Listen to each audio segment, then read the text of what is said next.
Hey, it's Lindsay. I haven't done one of these in a while. This is the Astromosaic podcast where I share different ideas and thoughts that I find interesting, and maybe we can have a little conversation about them. Recently, I got this email from Charles Eisenstein. I'm in his whatever email list, and he's super interesting. He wrote this article that I thought was sort of fun to read, The True Story of the Sith. And it's really about a different perspective on Star Wars, actually, and you'll see through the allegory pretty clearly, I think, and maybe we can make it valuable to our own lives and have a little more perspective on the dark side. This is good timing for Pluto going back into Capricorn for a little bit from September till November 19th of 2024 before it moves into Aquarius for the long haul coming up. So it's about opening up our minds to different perspectives, to seeing things in a way that we may not have seen before. I'm going to share this with you right now. Charles Eisenstein, The True Story of the Sith. He says it's a guest post by Darth Sidious. I'm going to get my glasses though. Hang on. All right, that's better. Who's Darth Sidious anyway? I don't remember who that is. Darth Sidious.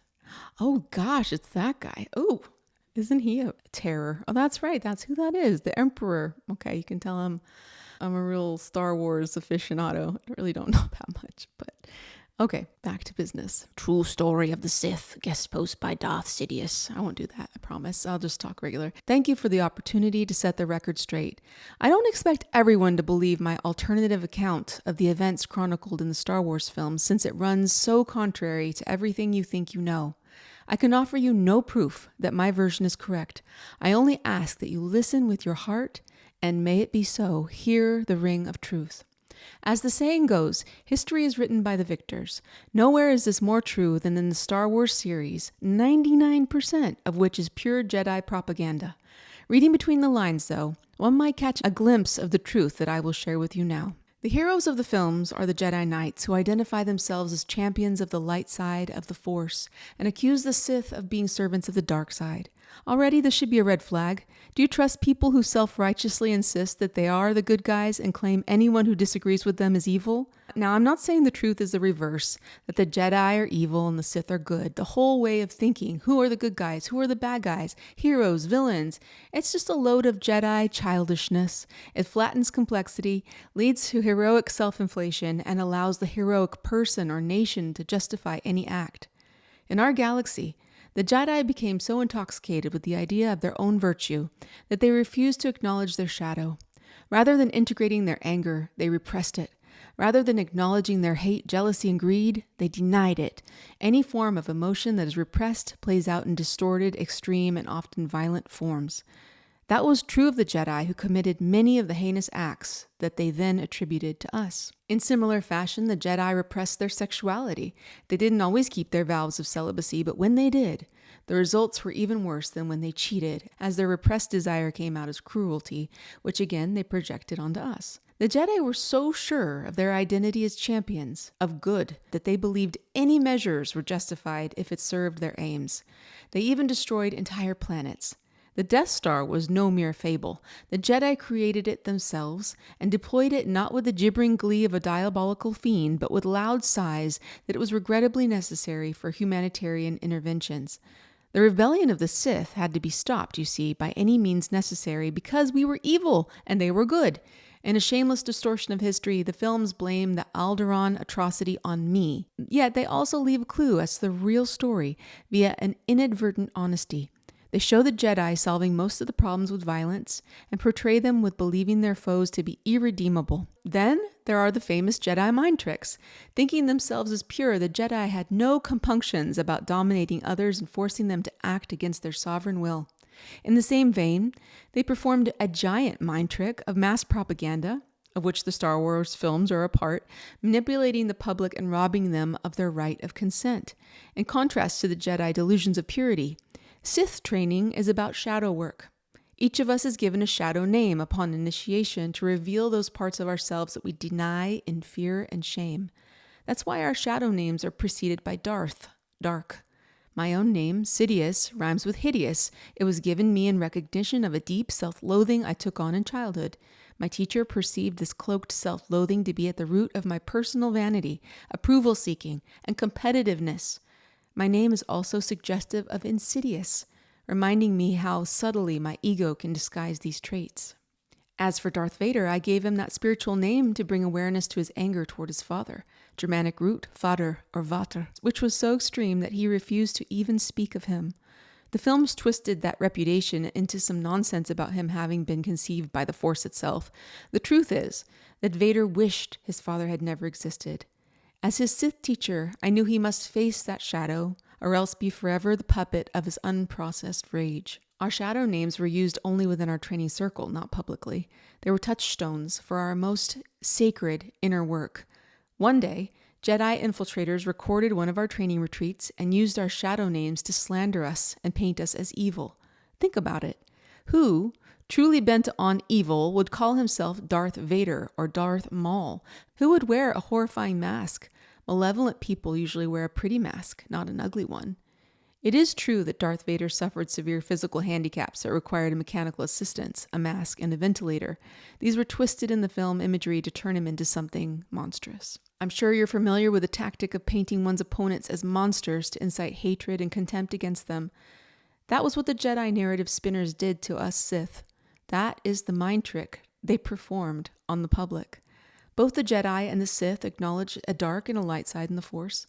The key difference is that the Jedi assign some people, especially themselves, to the light side and others to the dark. The Sith recognize that both inhabit all of us. Secondly, while the Jedi see the light and dark as absolute defining categories, the Sith recognize gray zones and know the Force cannot be reduced to a single scale, much less a binary.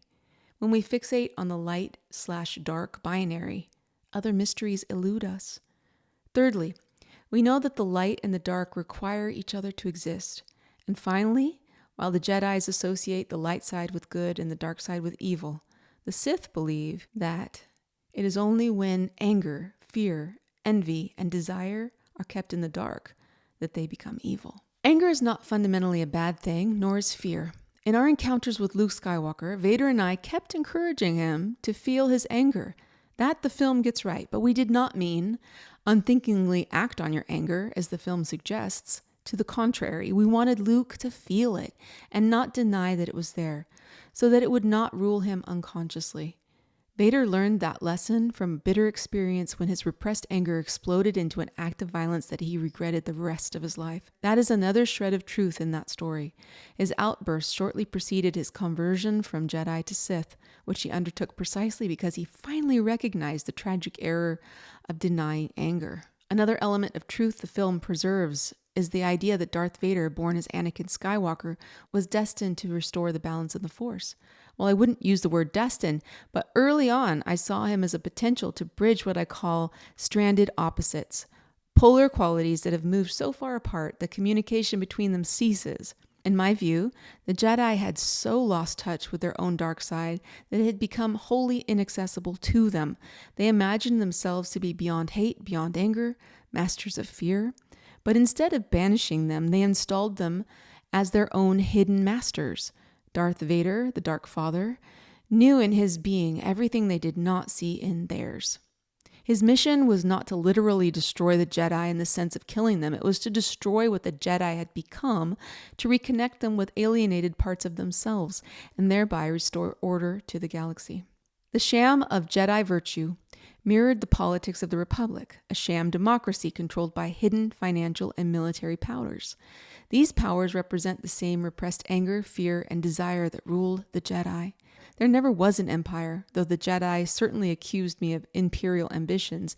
In their retelling of history, they invented an empire that was, overtly, what the Republic had always been, covertly. The Republic was the empire. You see, despite what the films say, the Sith rebellion did not fail. We did not end up in power. That's true. But that was never our goal. Quite the opposite. Unlike those who imagined themselves beyond evil, we well knew that we were not immune to power's corruption. Ours was not a revolution of good against evil any more than it was a story of evil usurping good. It was a revolution against the framing entirely. Our triumph was that in the end, Luke Skywalker chose not to restore the Jedi Order. That part of the film is true. For a time in the galaxy, no one imagined themselves to be avatars of good, Eventually, power-hungry people so needed someone to occupy the role of evil that they brought me back into the fable in episode 9. And their champion, Rey, channeling all the Jedi, destroyed me. Once again, good, quote-unquote, prevailed. A new tyranny was established in its name, and a whole new mythology was invented to justify it. The true meaning of Sith is akin to the English word soothe. That is truth.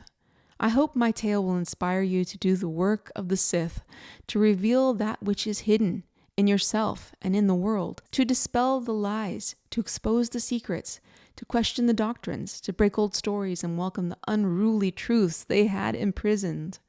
A lot of truth is erupting in your time. Do not flinch before it. Do not claim it for your side. It is beyond sides.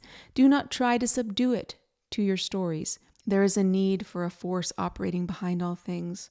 Your poet Rumi called it a field, beyond all ideas of good and evil, dark and light, right and wrong. Meet me there.